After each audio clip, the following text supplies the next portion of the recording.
Isang simpleng bayanihan sa Barangay Matalang, Midsalip, Zamboanga del Sur ang nauwi sa hindi inaasahang aksidente matapos magtulungan ang mga residente sa tradisyonal na paglilipat ng isang lumang bahay.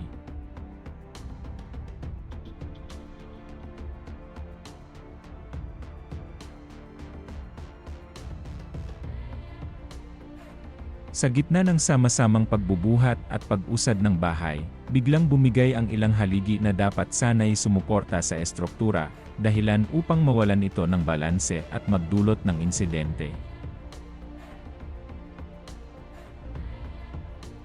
Sa viral video na kumalat online, makikitang nagkagulo ang mga tao, habang pilit nilang iniligtas ang kanilang mga sarili mula sa bumabagsak na bahagi ng bahay.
Sino ka? Kuan, kanan.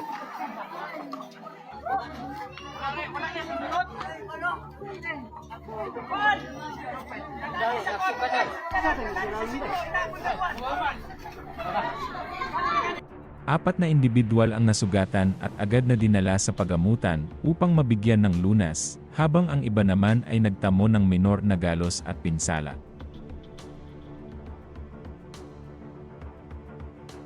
Ayon sa mga residente, luma na ang bahay at ginamitan lamang ng tradisyonal na paraan ng paglilipat, isang nakasanayang gawain sa mga probinsya bilang simbolo ng pagtutulungan.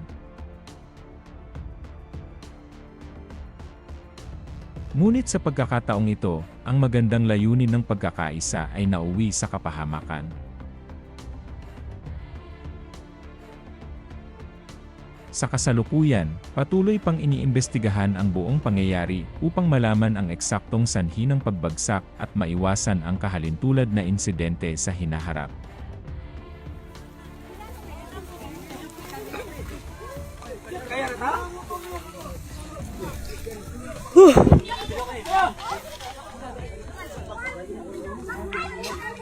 Pastor!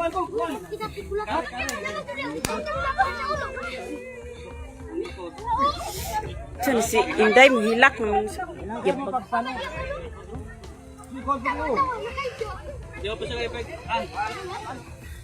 Pero mo ano tapos pa? Yung ban iwa pasok ko malupitay la.